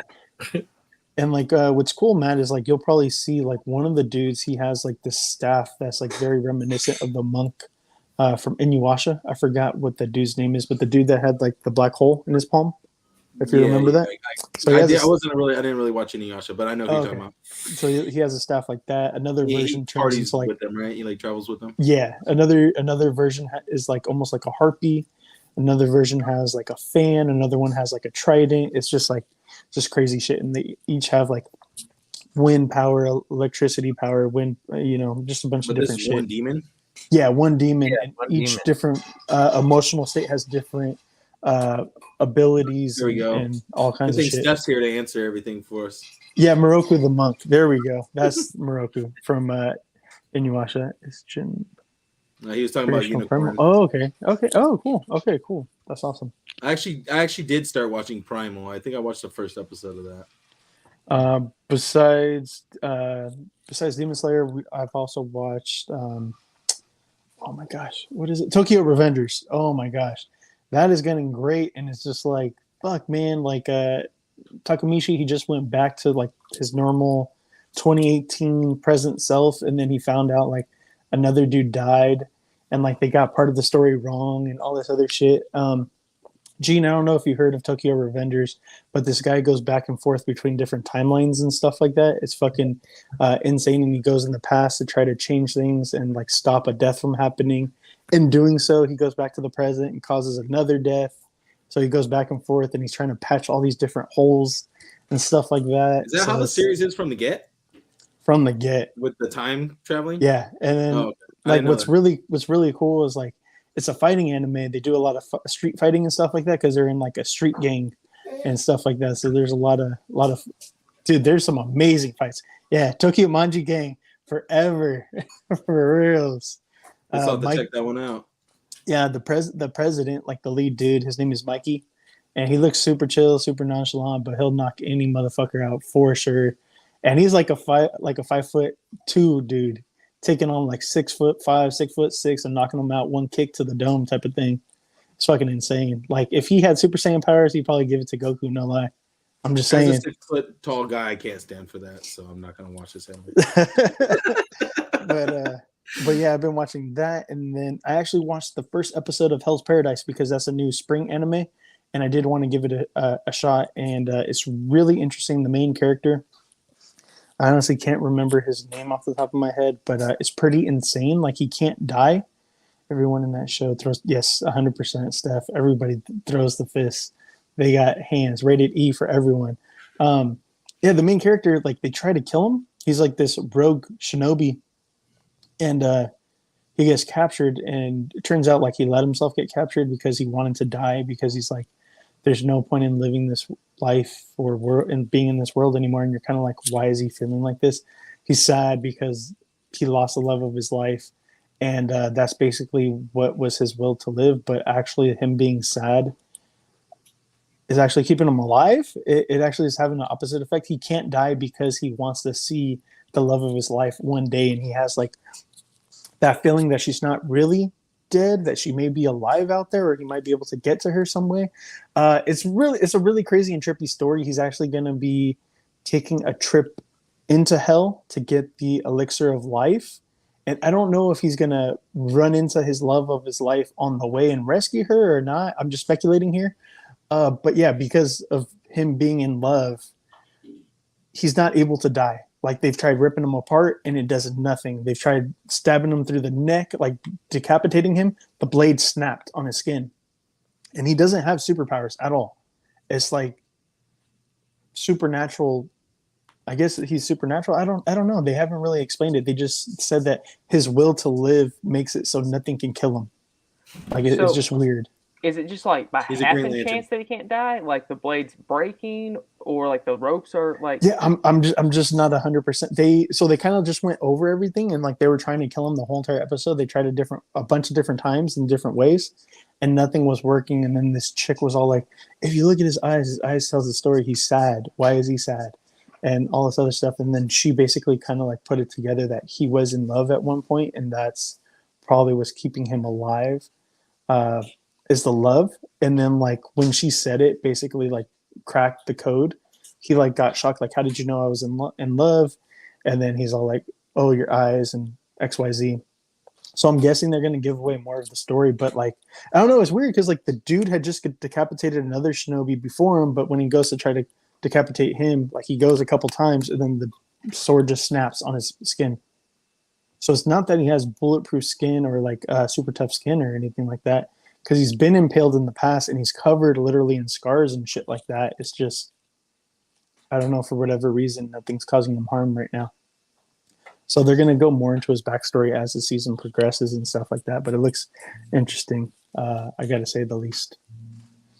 But yeah, those are the 3 animes that I've been watching this week. I know that Hell's Paradise is maybe on episode 3 or 4, I think, as of right now. But yeah, let's go ahead and get into some news. I think Hell's Paradise killed our viewers. Uh-oh. That's fine. The power of love, huh? Bring them back with Avatar. Bring them back. Avatar. And we're going to be getting... So there's news about Avatar that debuted over at CinemaCon. This is all that we got, though. This is a shot of Team Avatar as adults. We got Zuko, Katara, Aang. What is it? What was his name? I don't remember the brother's name. Suka, there we go, and Toph. So Suka? we get them, yeah, we get them all like roughly around their 20s or so. So it's in between the last episode of like the last episode of Avatar book, or was it book 3? And between Korra, so between Avatar the Airbender and Katara, because in spoilers in Katara, Aang's dead. Because there can only be like 1,000 years. No, there has not been. So in Aang's story, he had been frozen in ice for like 100 years or some shit like that. But when you fast forward to Katara, it's only been like, I think 40 or 50 years. 40 or 50 years. He dies young, is what they're trying to say. Yeah, he definitely does die young. So this movie takes place like in their 20s or so, and this is going to be debuting summertime of 2025 in theaters. So it's going to be an actual movie, not a series. Oh, that's awesome. Jensen Ackles, everybody may know him from other roles, or I know him from there we go. Supernatural. Yeah, Supernatural. He'll play Batman in Justice League War Worlds, which is an animated movie that's going to be coming to us later on this year. Oh man, that's crazy, because this is like the first time they're going to have to replace our boy. No, they've had other people voice him before. Well, but I mean, like now they have to, though. You know, now they don't really have a choice. Oh, rather than having him be the go-to. Yeah, so, they can't fall back on Kevin anymore. So I love Jensen Ackles and Supernatural. That was a great series. He's been great in The Boys. I'm still haven't caught up with that one completely, but I don't like this one just purely because he was Jason Todd in Batman Under the Red Hood. Yeah, he was. So that's the only reason I'm like, oh man, we can't have Jason Todd now go to Bruce Wayne. Well, Under the Red Hood was how many years ago now? Oh, like over a decade ago, dude. So it was like 15 years ago. His voice has definitely probably graveled up a little bit since then. But he's a great actor. He is. He's a very good TV actor for sure. Yeah, I'll give him that. Last bit of news. We got Kung Fu Panda in the works. Includes Poe trying to find a new replacement for the Dragon Warrior. Bowser. Oh my god. The new villain named Chameleon can summon villains from Poe's past. So we got people are speculating that we're going to get the snow leopard dude from the first one back. I can't remember. I think his name was Shai-Long, something like that. Something like that. I can't remember. But Street Fighter? No, it's definitely not that. Oh, okay. I think it was Tai Long, if I'm not mistaken. But yeah, from like the first movie, and I know, man, that fight was a good fight in the first movie. I do gotta say. Wasn't like the most recent guy pretty badass too? Or maybe that's the one they're Do you know what? I actually didn't see number 3. I've been meaning to watch it. I just haven't watched it. Oh, this is the last bit of news. My bad. Brian K. Singer did announce the Blue-Eyed Samurai that's coming to Netflix as an animated series later on this year. So you go over to his Instagram and check that out if you want to. But yeah, the Blue-Eyed Samurai coming to Netflix as an animated series. I just went to his Instagram to make sure it wasn't the Brian Singer who made those X-Men movies. Once I found definitely out not the same. Then we're on good terms. So definitely not the same. Let's see, gaming. Have we been playing anything, Christian? I've jumped up a couple of times on Fortnite, but that's dude. How do we always miss each other, dude? I know. Well, you're on Pacific. Just because you're an hour ahead of me, don't act like you're that cool, right? You're two. It's 2 hours. Oh, yeah. Okay. So that's a huge difference. I'm just saying, 2 hours. Mr. Future guy over there. Mr. Future guy. Both of these future men all down here. All these future people. That's pretty much it for me. What about you, Heath? What you been getting gaming? Survivor's out. You guys know I'm a giant Star Wars fan, and we're continuing the Cal Kestis story, so it's a little bit of a time jump. Yeah. Gameplay so far has been about the same. I'm not super far into it, but so far it's picking up. I'm really interested in getting more into the lightsaber fighting style with the blaster, because it seems like it's got a little bit more like just direct range as opposed to having to throw the lightsaber and leave yourself open. But I can't tell you much about the story as opposed to, you know, the crew's kind of Cal's not with the crew from the first game, so trying to figure that one out. But yeah, so far graphics look better, and it just looks like that next progressive step in the storytelling. So I'm digging it. Cool. Right on. Hell yeah. I need to pick that up, dude. I haven't picked it up yet. For some reason, I thought you were gonna say Call of Duty or something. I don't know why. Nobody wants to play that shit. No, fine. I haven't played Call of Duty in probably 8 years. It's not that I don't like it. It's just it's easier to jump on in Fortnite with a couple of friends, and then, like I said, I don't have that much time. So the Star Wars game is probably, if you don't see me on Fortnite for a while, it's because I'm playing this. Hell yeah. Matt, what about you? What you been playing? Same as the other guys, just playing Fortnite. Been having a couple good rounds. The last couple times I hopped in, I got top 5 both times. Second place because I went a little crazy at the end. I got a little frantic and lost my shit. You know how it goes when you get down to the last 2 and you get just super nervous. Yeah. You just start missing shots. Your accuracy goes from 30 to 18% real quick. Gene, have you been playing anything? You're gonna laugh at this, but there's a game called Crime Boss. You've heard of it? Yeah. So it has Danny Trejo and Kim Basinger and all these guys. Rockade City. Yeah. So I'm actually the voice of all of Danny Trejo's gang. I play 9 different characters in there, and then I'm also the voices of that. If you get into that neighborhood, there's a bank, there's a mall, there's a couple other things. I'm the voice of every male character. Oh shit! How many different voices did you have to do for that? I probably did about close to 20. Damn, wow. Close to 20. Awesome. So you'd be surprised how many different talk about range. Yeah, how many different Mexican gang member voices you can get out of. I was gonna say, do you ever feel like you're just doing the same voice? You're like, man, they don't even realize I'm just doing the same voice. Yeah, you're just like, hey, everyone get down. And then it's like, all right, you dudes, it's time to get down. I mean, you try and figure out, Did you do the cheat Mexican American? Yeah. I need to get some voice acting lessons from you, Gene, because my D&D voices need some work. Yeah, hand me over. I'm good with it. Even my women sound like men, so it's I need to.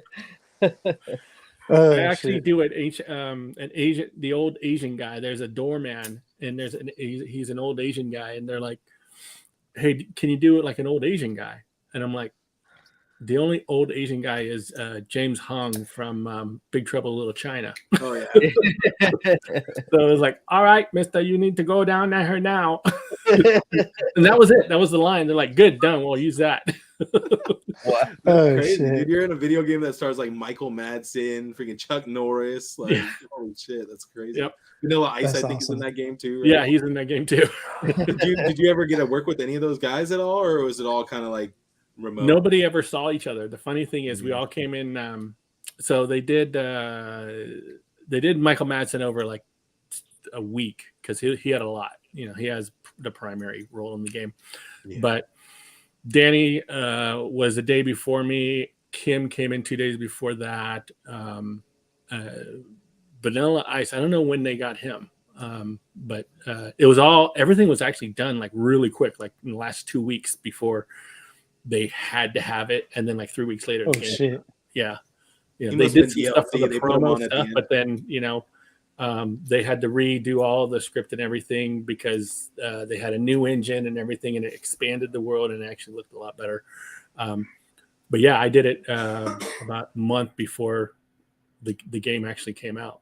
And so I'm starting to get the clips back now. Like everyone's telling me, it's like, oh yeah, I heard you this guy. I'm like, and then I listen to it and I'm like, yeah, I think that's me. I don't recognize some of it because it goes so quick. You know, I was there for like 4 hours straight, and they're like, man, Danny Trejo has to take a break every 10 minutes. You're here just going at it. So it was great. But yeah, I'm all over that game. If you want to listen to the gang members in that game, that's me. Hell yeah, that's awesome. From a GameStop now, shit. Yeah. As far as me, I did not play anything this week. Just been busy with anime and pricing stuff. So yeah. Getting ready for the meetup in the comic book day. Trying to make some money again, baby. Try to pay back some of them Legion bills. Let's go ahead. Table fees.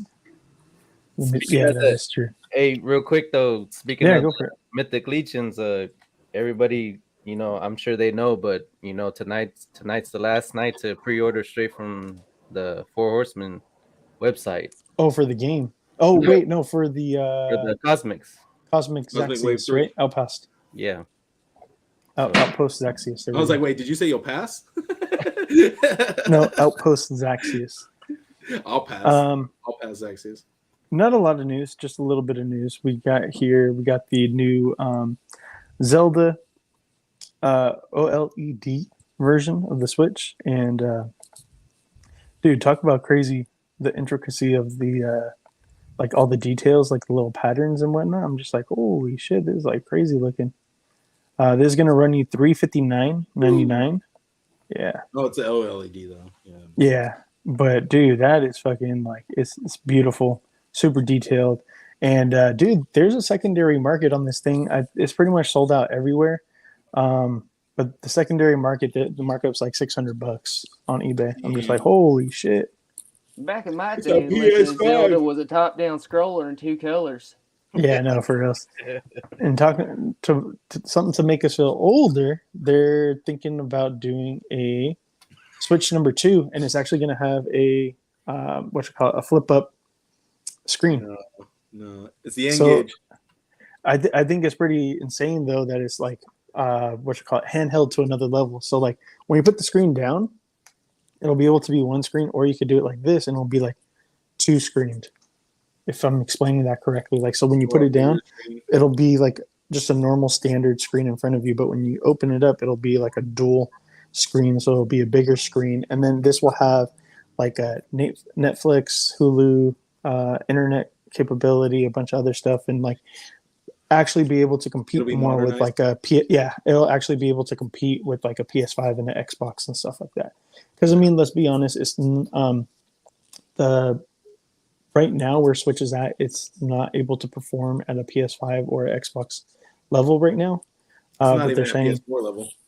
Yeah, but they're saying that this new Switch is going to be up there, and it's still going to have the handheld capability. So it's going to be console or handheld.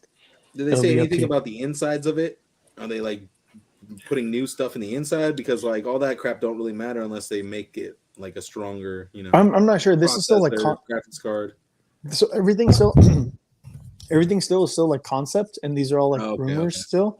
This is all just prototype. They haven't fully announced everything. They're going to come out and announce. Supposedly, they're like all this stuff is coming up, and like there's supposed to be an official announcement like within the next couple of weeks.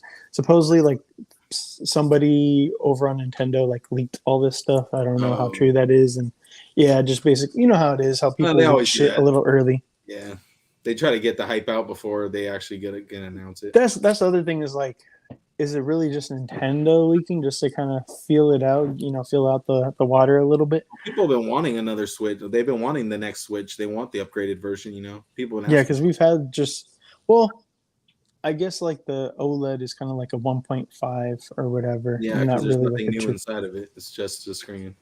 There's a new game, Honkai Star Rail. It's basically replacing Genshin Impact, as you guys, I don't know, most of you guys probably know about Genshin Impact if you don't. It's just a gacha game. Where I was like, what, some drama went down or something? No, not at all. I thought it got shut down or something and like replacing it. Just the team behind Genshin Impact is actually, this is their next game. Okay. And a lot of people are leaving Genshin to hop onto this. And it's basically the same type of thing. Just your primary characters, the two mains are the brother and sister here. And then that's your characters that you start off with. And then, so this just dropped like 2 days ago. And like, I'm sure, 4 days ago. And how many downloads does it have? Over 20 million downloads in 4 days. Whoa. Their little lightsaber bats they got there. Yeah, it's pretty insane. And so Leilani jumped on in. She's the one who told me about this, my daughter. And she was telling me like day one, huh?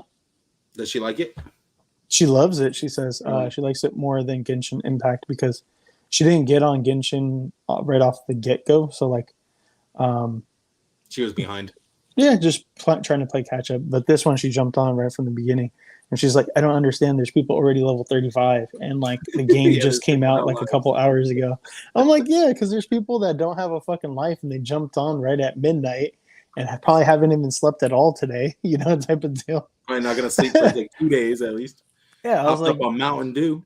Yeah, for real. So I was like, you got to keep in mind, you're only in 6th grade and you have to go to school. So I was like, sorry. Monster Energy drink, so don't even think about it. Yeah, for real. So yeah, just it's a 3D gacha game, role-playing game, published by Hoyoverse, and then it's on mobile, PS4, PS5. Surprised I hadn't heard anything about this before. That's kind of weird. Thought there would have been way more talk about it. Not sure. I didn't even know about it either until Leilani was telling me. I was just like, oh, okay. And she's all like, you should talk about it. I was like, okay, fair enough. Especially with breaking news. 20 million downloads. I'm just like, holy shit. In 4 days, that's insane. Like a Fortnite level of like base membership. For sure. Let's go ahead and switch into entertainment and like live action TV or movies that we've been watching. And if you guys don't mind, I'll go ahead and start it off. I've been watching WWE Raw and SmackDown. Those stories are going good. Seems like some stuff's going down with the Bloodline right now. If you guys don't know who the Bloodline is, it's Solo Sikoa, Roman Reigns, and then the Uso, the twins. They're all related, all cousins, related to I'm late. What's up, AZ?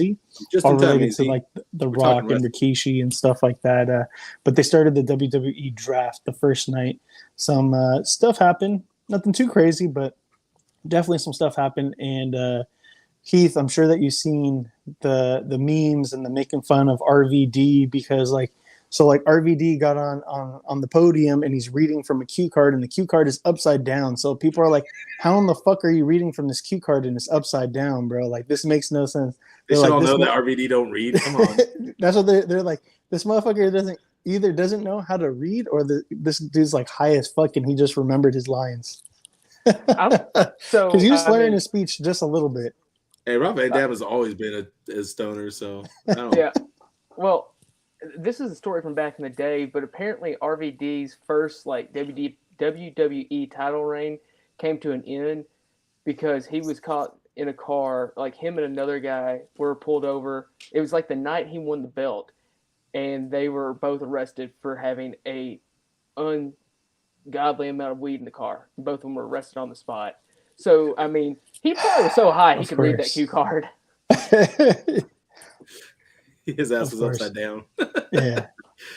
Besides that, I watched what you call it. God dang it! What was it? Oh no, I talked about it last week. The Evil Dead Rise. I think I talked about that right last week, guys. Evil Dead Rise. If you guys haven't watched that, I just got to say, definitely do watch that. Like, oh, isn't it supposed to be like a sequel to the reboot? And you're like, no, it's a reboot again. Definitely good. I watched Fighting with the Family. I think it's called the wrestling movie. That's like the story about Soraya. It's like 6 years old now. Yeah, it's kind of like based on true events. That's a really good movie. And then I also watched the movie called Vengeance, which stars BJ Novak, Ashton Kutcher, and just a couple other random people. But it's basically a story about BJ Novak being a podcaster, and he investigates like a murder about a girl that he used to date. And it's just a trippy story. You just got to watch it. I feel like if I explain it, it's not going to justify it or make it seem appealing or anything like that. But it's like it's a trippy ass fucking movie. Check it out. It's really fucking good. Really fucking good. Gene, have you been watching anything TV or movie related? I dipped into a series called Pine Gap. It's from about 5 years ago. They only made one season, and I think I'm on the last episode right now. It's not bad, but I can see why it never made a second season. The acting's okay. It's a lot of, it's basically revolves around Pine Gap, which is a not so secret military base, similar to what we have in at NORAD. That is in Australia. So when we go to the moon, we actually don't talk to NORAD in Denver. We actually talk to Pine Gap, and then they relay that signal to us because of where it's located in the outback. So it's actually run 50-50 by the U.S. and the Australia.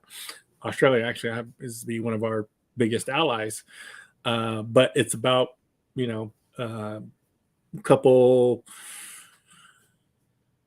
instances of having to do with China and the rights for the waterways over there and the China Sea, South China Sea, and stuff like that, and how Australia is kind of caught in the middle of the whole thing. But I can kind of see why they didn't make another season, primarily because one, they're our biggest ally, and two, they're talking about stuff that really happened. So and there's zero, you're here on this top secret, not so secret communication anymore. space, but there's zero military around. It's just a bunch of people arguing, and I'm like, yeah, that probably wouldn't have happened that way. But it was interesting. It's not bad. It wasn't too bad. I could have done with another season just to see where they kind of took it. But yeah, at some point you're going, God, this is a really great premise, and they're just having to be really incredibly petulant people. Is it like a drama or a comedy or? It's like a drama. Yeah, it was. Okay. It was kind of like meant to be a more like a NCIS type thing. Okay. But yeah, it turned out to be, like I said, it wasn't bad. It just wasn't great. And the subject matter that they chose kind of had us watching, our biggest ally and us just take pot shots at each other. Well, the only people who could be our greatest allies would be the Australians. That's a little too close to reality there, but so yeah, that's my TV watching for the week. Where are you watching that on? That is on Netflix. Okay. Yeah, there's another one coming on Netflix too. I think it's about a FBI agent that finds out something. It's like their top show right now, but it's like a sleeper cell that pops up on his screen, and he has to kind of deal with it. He's usually like a paper guy, but interested in seeing that. I kind of wanted to see that one where they take the FBI recruit agents. There's like they're recruiting these people from like the regular world to be FBI agents, and then like there's something really weird going on with the FBI. It's some new series that's supposed to start up soon. Looked pretty interesting. Cool. What did you say, Heath? Sorry. The show you're talking about is The Night Agent. I've got it then in I did. my queue about like the guy that comes across like the weird thing because the trailer looked really intriguing to me as well. My sister Yeah. watched that. She said some good things about that one too. Than I didn't. All right, who's next? I'll go. I only watched one thing. I watched this movie called Fear. Like I said, it was basically kind of relating, like revolving around like COVID type things. It's about these friends that go out to this like old lodge, and they basically rent the whole lodge for the weekend. And the dude's supposed to propose to his lady, but he doesn't have the balls and gets scared and backs down to propose. And then basically they're trapped in this. Well, they're in this lodge, and they end up becoming like prey to their own fears. And this witch is basically using their fear to gain power so she can live forever. But it's a weird ass premise of a movie. It could have been pretty good, but like you said, Gene, the acting is like mediocre, middle of the road type acting. And then there was some pretty good visual stuff going on up until the end when they introduced the witch, and it's just this CGI garbage mess of weird tentacle shit that moves around. And then it's just like, okay, you had me and you lost me. I'm good off this. So don't watch that movie if you can avoid it. Fear. Don't watch it. I got that out of the red box, so that was $1.50 wasted. All right, who's next? I'll go. So I've been keeping up with the Tupac series, and that's really good. Been forgetting to watch that, Dear Mama. Yeah, and also I started watching. It's a new show. It's called Love and Death. I think it's got Elizabeth Olsen. Yes, that's the other story. I watched that too. I forgot to talk about that. Yep. Yeah, that one's getting pretty interesting. It has 3 episodes, I think, so far, and yeah, it's getting pretty interesting. That show's getting pretty interesting. It's pretty good. And I watched the new Peter Pan and Wendy movie, and how was it? It's pretty much the same story as the old one. The only thing that really highlighted for me was that they did Tiger Lily. They finally did her justice. She has representation in there, and she even speaks the language and stuff like that. And there's none of the racial tropes that they had in the past with Tiger Lily, as far as making them sound like savages and things like that. And so, and not having not having them have just like some weird random language. I think she's actually talking Cree language, because I read an article and she said that she spoke with her grandmother or something like that, and so that's why she wanted to incorporate some of her native language and representation into it. So that was what was really good about it, because they represented Tiger Lily properly this time. So that's good. But as far as the rest of it, it's pretty much it's all the same story, So I mean, it's good. So, did they have the crocodile? Yeah, they had the crocodile. Because I was like, if they brought Tiger Lily into the story, then they had to brought the crocodile all the way in too. Yeah. Some versions of it will skip over that whole part. Well, yeah, because I know in Hook they didn't have Tiger Lily at all in there. So yeah, no. Yeah. But yeah, that's pretty much what I watched. What about you, Heath? Have you watched anything? So me and the wife keep up with How I Met Your Father. It's just basic sitcom. I've had a crush on Hilary Duff for years and years. That goes back to childhood, and I talked about it on What I Order. But if you guys haven't seen it, Jury Duty, it is absolutely hilarious. Me and the wife are about 4 episodes in. But if you could take The Office and put it into a setting of a trial jury, and it's about the jury members, but the thing about it is everybody's improving and actors besides one man. And so it's kind of like it's a reality show based around messing with this guy. So everybody else is improving and reacting to him and doing like their own storylines. So like the things that James Marston is being James Marston. He is like a ringer. So it's like he actually got called into jury duty. So the guy's like, yeah, you're from X-Men. And he's like, well, I was also in Sonic, and, going through his kind of his IMDb. So he's playing this like really fictionated self of him, and he's sitting there like he gets pulled up as an alternative. But he's like, yeah, I got to go meet this guy. I'm working on the script. This is going to be my big movie.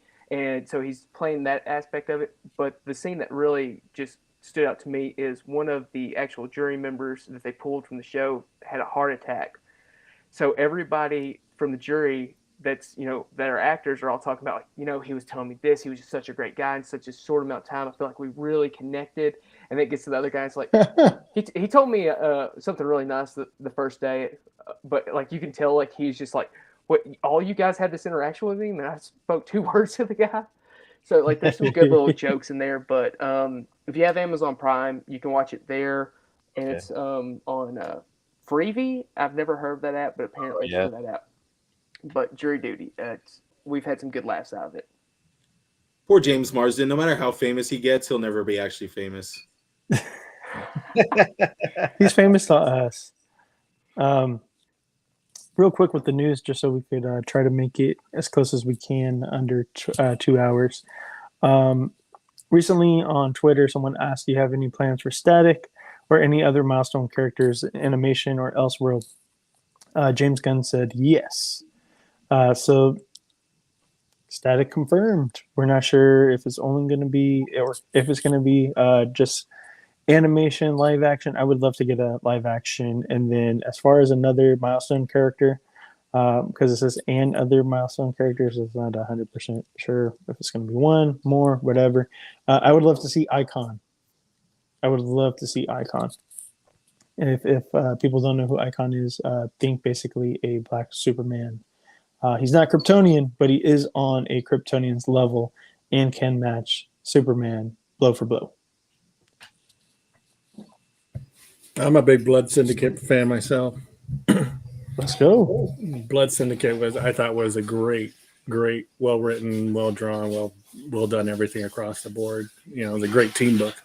I'd love to see something done with that. It's hard to do team stuff, because you're always having that one big star to come in and, kind of lead the way.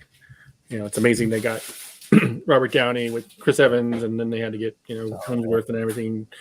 By the time they got everybody together, it was like, $7 billion later. Exactly. So, which is why, the first X-Men wasn't that great, because, they can't get that many people in one thing just for one shot. So, but I would love to see Blood Syndicate, or something team oriented from the get-go versus, 9 movies later, then we get a team book. So. I feel you. Talking about teams, segue. Let's go. I know that it's been probably about 15 years since the OG, the original, but a part 2 is in development of Dodgeball. Everybody's favorites are going to be back. Peter LaFleur, and I can't remember what fucking Ben Stiller's character's name was. I really cannot remember for the life of me. But I'm like, what the fuck? I wonder if they're going to talk about his story, because like the end credit scene is that he blew the fuck back up to like, the 500, 600 pounds, whatever it was. Yeah. You guys remember the end? Yeah, you guys remember the end credit scene that way. Yeah. So I want to see if they're going to show like him lose weight again. Like and there we go. Yes. And then here goes the staff, and dude, Justin Long, Michelle. I can't remember if that's laser or taser. I can't remember. They had all kinds of azers. Yeah. So, dude, I'm just fucking. I'm so happy because I love that fucking movie. I could watch it over and over and over again. The 5Ds. Can anybody name the 5Ds? Heath, probably. Oh, dodge, dive. I can't. Dodge is in there twice though. Oh, is it? It's number 5. It's number 1 and number 5. So, like, there's a lot of lines from that movie that I quote to this day. Most of them I can't say in good public, but of course, like, there's a lot of times somebody like will ask me like what I'm doing, or like if anybody has the nerve to ask me if anything's necessary. It's like, is it necessary for me to drink my own piss? No, but I like it and it's sterile. Yes, sir. Yes, sir. Jeez, I'm like, what the fuck?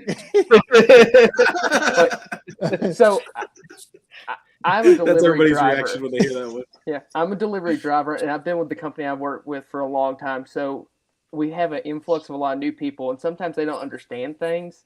So I'll try to explain things, and if I have anybody that hits that, especially if they don't know me, they just love that response. Yeah, in Texas things work a little different than California, I guess.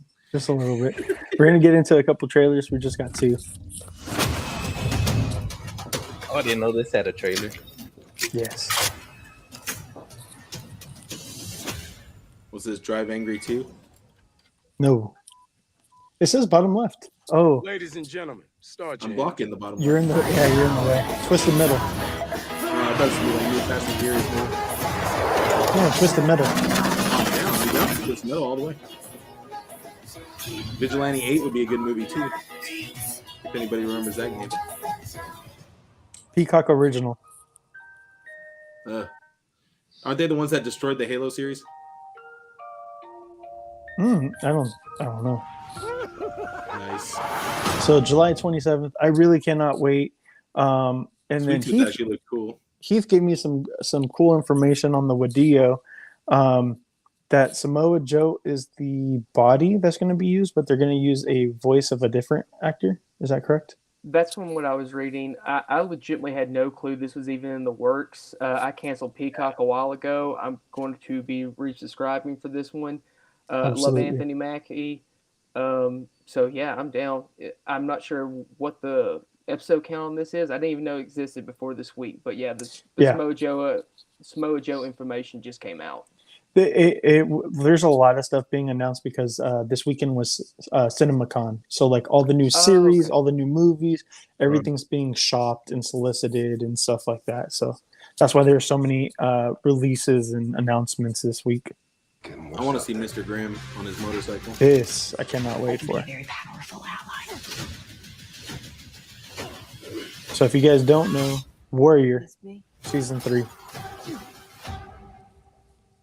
June 29th. I cannot wait. I'm ecstatic. I don't know if you guys have watched Warrior. Have you guys watched it? Yeah, it's great.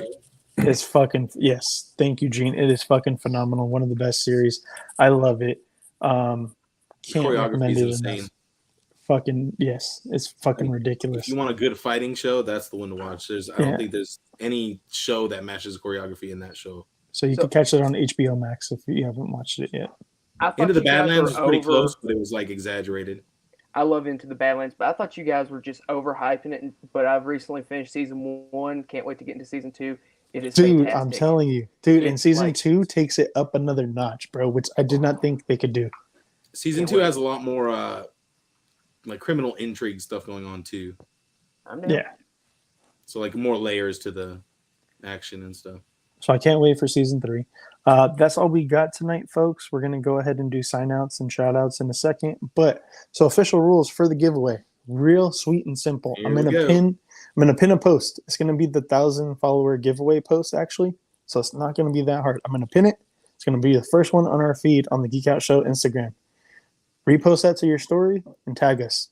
It's all that's necessary. You're entered. 1 entry per person. And then I'm going to come on here in 2 weeks and do a randomizer. 1 lucky winner will win everything. So there you go, folks. Real short, simple, all that stuff. So right after this, I'm going to go ahead and pin the post. After that, I'll make an announcement. I'll take a little clip of this and I'll post it. So Matt, where can they keep up with you and follow you at? That's going to be one hell of a giveaway. You guys can find me at my YouTube channel, Major Reaction. You can find me on Instagram, Major Reaction _IG. And you can find me here weekly on the Geek Out Show. Christian. Right. Hey, you can follow me on Instagram at Ghost09. And thank you to everyone for helping us get to that 1K. Heath, where can they get a hold of you? Ordering Toys on Instagram, Ordering Toys on Twitter, and about when I can get it out, what did I order, right here on the Geek Out Show feed. Yeah. Gene, where can they keep up with you and find you at? Machinecomics.com, at machine_comics on Instagram. And my personal Instagram is at artistgene. And we'll be looking at Trouble Force #2 by San Diego.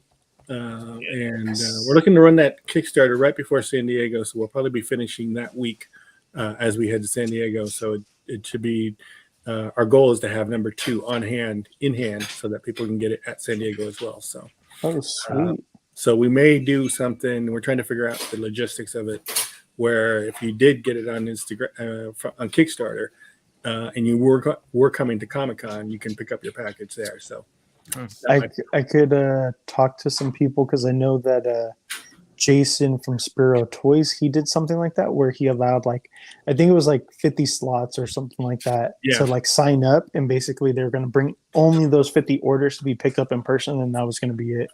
If I could talk to him and see if he used like a program or some type of software, I could ask him for you. Yeah. So so we're excited. And then downtown number 2 and 3 in the works. Number 2 will definitely be at San Diego, and we'll be pushing for number 3 on that as well. And that'll have some, like we said, some alternate reality pages where you can actually go on location and check out what's going on in downtown Santa Ana. That's awesome. Yeah. And remember, you can find Gene on Crime Boss Rockay City as well, voicing almost all the so that is true. make sure you check out the game and give Gene a shout out. Yeah, I'm the one saying, "Shut up, fool!" Get the guns. And I'm your host, Gil, Black Hole Comics, all social media and YouTube. Till next time, make sure to stay geeked up and geek out. Later.